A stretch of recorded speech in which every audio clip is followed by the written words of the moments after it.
essentiel, entre autres. Est-ce qu'il y a d'autres interventions sur l'article 7? Oui, Madame la députée de Lapinière.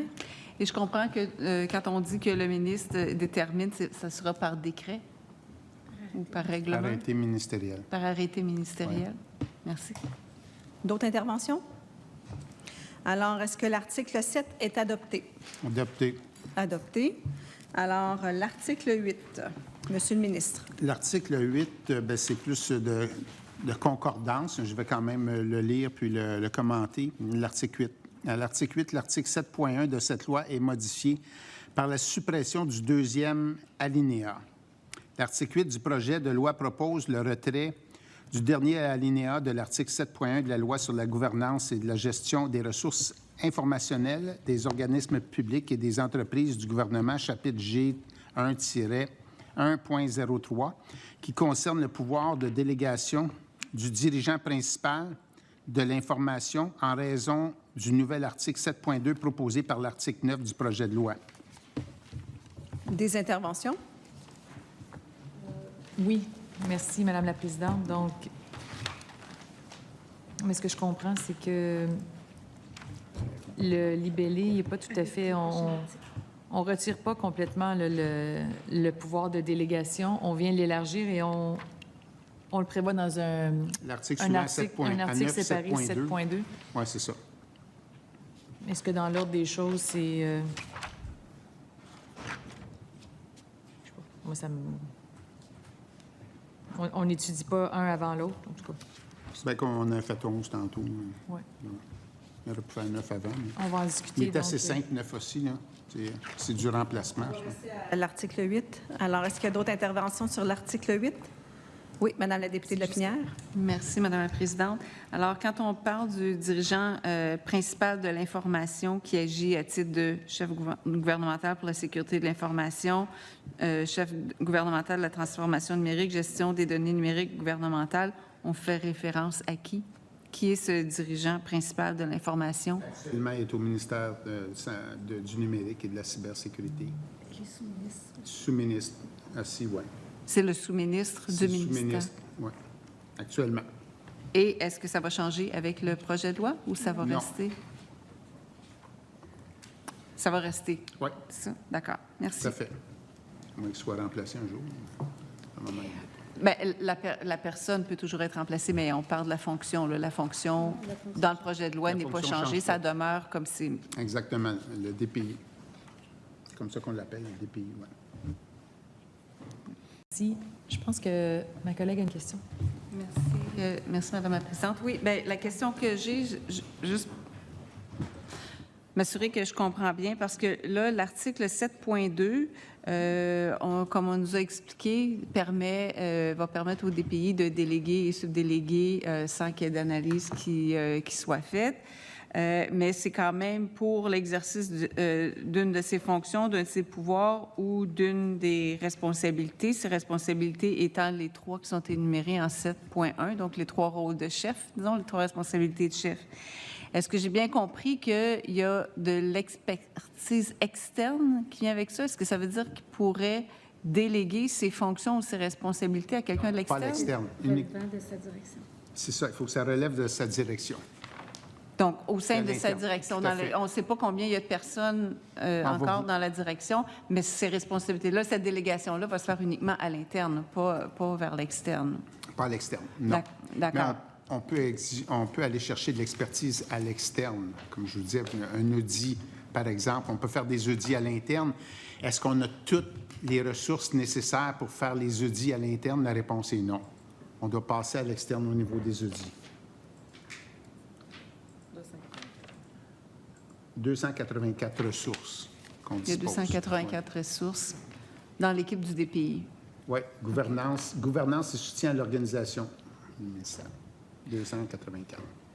Parfait. Puis, de ce que j'ai compris de la conversation, le DPI semble avoir, soit dans la SGGRI ou dans l'arrêté ministériel, semble avoir tous les pouvoirs dont il a besoin pour faire la reddition de comptes, pour s'acquitter de ses fonctions. Puis là, on lui donne les pouvoirs là, de délégation. Est-ce que c'est bien ça que j'ai compris de la... On a tous les pouvoirs selon la bonne volonté des organismes à nous fournir l'information à temps et de façon et une qualité acceptable. Donc, le DPI n'a pas de pouvoir, je dirais, vous l'avez dit tantôt, hiérarchique, mais il n'y a pas de pouvoir... C'est fonctionnel. Il n'y a pas de pouvoir coercitif non plus pour obliger un organisme public à lui fournir les renseignements qu'il pourrait demander dans le cadre d'une reddition de compte. Non, moi je dirais l'arme ultime, j'aime pas utiliser le terme, mais c'est un audit. Si un audit me donne une réponse, que ce soit la DG a fait son rapport, mais si moi je fais ma propre analyse, j'ai un rapport d'audit qui me dit que ça va être un saclic. Ça ne dit pas ça, mais mettons que ça dit ça. Bien, je n'ai pas le pouvoir d'arrêter le projet. Je pense que c'est une bonne chose aussi. Il y a un risque à donner un pouvoir à un DPI ou à un ministre pour pouvoir signer l'arrêt de mort sur tous les organismes publics puis des différents ministères sur des projets en particulier, hein? Parce que ça peut être un niveau de risque. Donc, il y a une collaboration qui se fait entre le ministère du numérique et le ministère en particulier ou le ministre responsable de l'organisme. Il y a une collaboration, il y a une discussion qui se fait à ce niveau-là. Mais là, est-ce que le projet de loi 82 vous donne des pouvoirs élargis pour pouvoir avoir cette collaboration-là? Parce que si tous les pouvoirs sont déjà là, le SACLIC n'aurait pas dû arriver. Le projet de loi 82, les pouvoirs additionnels que ça donnait, c'était l'élargissement au niveau du courtier en info nuagique, Oui. puis pouvoir donner un avis et obtenir de l'information. C'est tout. Il n'y a pas de moyen pour le ministre de la Cybersécurité et du Numérique d'aller d'obtenir c'est certain une reddition. que, avec ce qui s'est passé là, au sud, on a apporté l'élément de souveraineté qui est un élément important. Ça chambarde beaucoup au niveau des projets. Je vous dirais que s'il n'y avait pas d'inquiétude au niveau des données sensibles, probablement que l'intervention, le nombre de projets où on exige une intervention serait beaucoup moindre.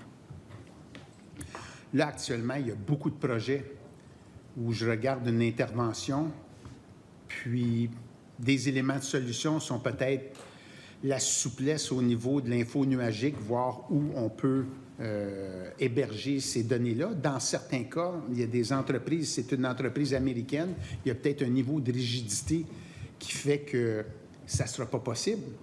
Là, à ce moment-là, qu'est-ce qu'on évalue comme scénario? Bien, c'est des scénarios qui sont souvent plus je fais attention au terme, plus prioritaire, mettons. À 15,1, oui. On va l'étudier plus tard. Oui, mais ça, c'est l'autre. Je ne voulais pas en parler tout de suite. C'est l'autre amendement. On en avait deux, hein, puis là, on a fait un. À 15,1, c'est ça. À 15,1, on a un amendement, justement. C'est ça. Au niveau de la stratégie contractuelle. Parce que ça, c'est l'autre élément de... Puis on le voit, on entend parler dans les médias. Mais moi, je veux une meilleure participation au niveau du contrat. Parce que c'est souvent là que ça se passe. Si ton contrat a été mal fait, si la solution que tu as choisie n'est pas la bonne solution, puis si en plus le contrat a été mal fait, tu as beau faire de la reddition de compte par la suite, tu as beau essayer de tout suivre, ton désastre est déjà prévu. Donc, c'est vraiment en amont, au niveau de la planification, au niveau du cahier de charge. Exemple, je veux qu'on soit beaucoup plus participatif au niveau du cahier de charge. Je veux être capable qu'on assiste les organismes publics, les différents ministères, lors de l'élaboration des cahiers de charge, parce que souvent, on peut tourner les coins ronds, puis lorsqu'on élabore un cahier de charge, le fournisseur soumissionne sur le cahier de charge qu'on lui a présenté, puis si on a oublié des particularités au niveau des solutions qu'on voudrait avoir, par la suite, on les rajoute, puis c'est ça qui augmente la banque d'heures. On dit, vous ne l'aviez pas prévu. Puis dans la proposition, les fournisseurs soumissionnent sur le cahier de charge. Fait que tu as une responsabilité quand tu fais ton cahier de charge. Si tu as manqué des aspects de ta solution, mais il y a des risques énormes au niveau de dépassement de coûts. On l'a présenté en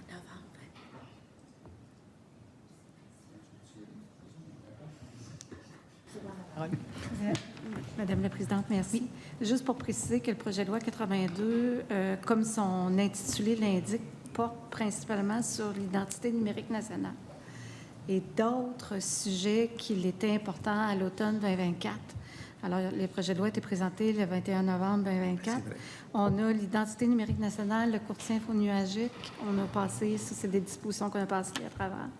Il y a la possibilité de développer des réseaux de télécommunications et d'offrir, renforcer nos réseaux de télécommunications.